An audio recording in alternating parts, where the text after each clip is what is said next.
day later, how's that? What it kind of stands out about last night? We had a lot of good stretches, but versus a really, really good team, uh, you can't have. We had a couple of stretches. We showed our guys this where we know we didn't play the way that we're capable of, and when that happened, oh boy, did they make us pay. There was a stretch late in the third, I think, where they hit three straight threes, possession wise, and and we had three possessions where we took a contested two. And it goes from an 8-point game with us being up to them being up one, literally in like a span of a minute and a half.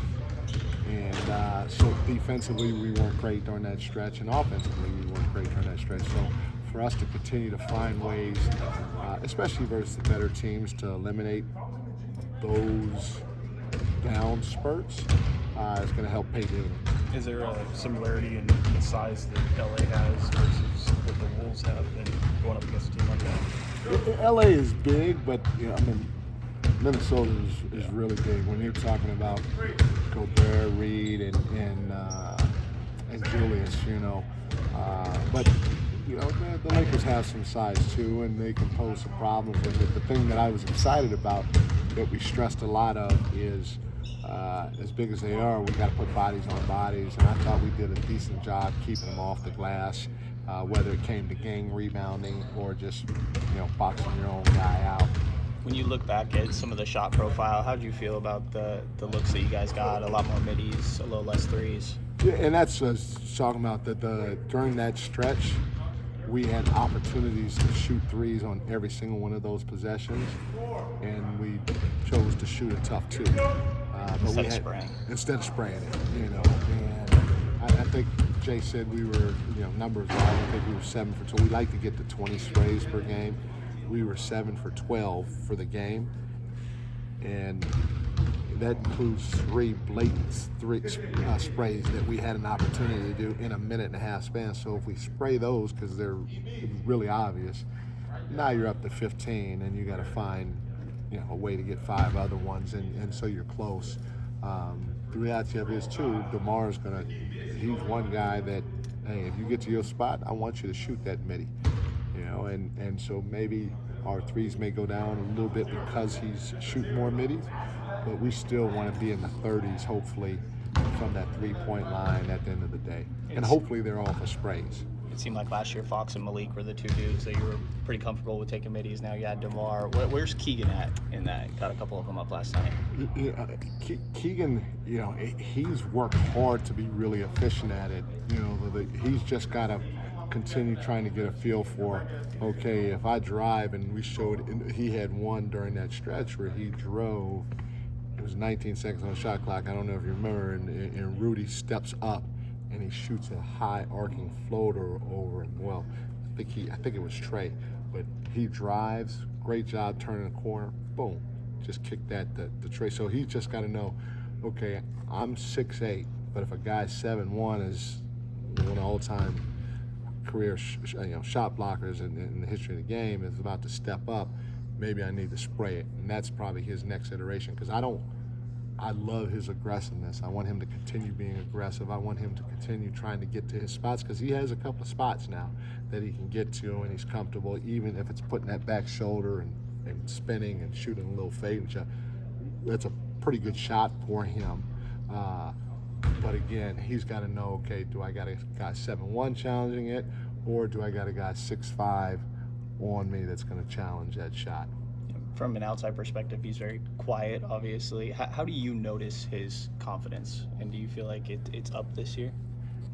I do, throughout. I thought early in the preseason maybe, but even if you include a couple of the last preseason games, one of the things that I always look at for Keegan is if he drops some shoulders in the head, and I haven't felt that at all. And so I want him to continue being aggressive, because he's got a chance. I showed him, like, if you look at his numbers his first 2 years in the league and you compare him to some other guys that are great players, I'm not knock on wood, hopefully he's a great player, I'm not putting him there already, but if you show him, if you compare his numbers to some of those guys, from even like a Kawhi to Markkanen, it's either close or he's exceeding that. And you're talking about a guy that played power forward / center in college, and he's playing a completely different game now. So in a matter of 3 to 4 years, he's overhauled his game and taken it to an elite level for as young as he is at the highest level, and talking the NBA. So again, I like what I'm getting from Keegan. He's just got to continue trying to feel when to take those tough shots. A little more wiggle this year? A little bit more wiggle this year, yes. It's only a one-game sample size, but how do you view the Lakers under J.J. Redick this time, based off what you saw perhaps when they played the teams? I mean, you got 2 Hall of Famers, and you're going to have a chance to be good. And, you know, LeBron's arguably one of the best to ever play the game. You're going to be good. And so, you know, it's JJ, I'm sure, is going to be fine, but not just for JJ, for all of us. Right now, everybody's excited. Everybody's going to bring the juice and the energy. You know, come January or February, ask me, maybe it's different. Yeah. But most teams out there, when you watch them right now, are trying to play the right way. They're trying to play with juice. They're trying to play with energy and all that other stuff. And you know, the teams that can figure out how to do it consistently, even when the dog days get here, those are the ones that you think, okay, well, hey, they're doing something pretty good over there for that to happen. I was going to say, is it too early to prepare differently for a team that's going to be on the second night of a back-to-back?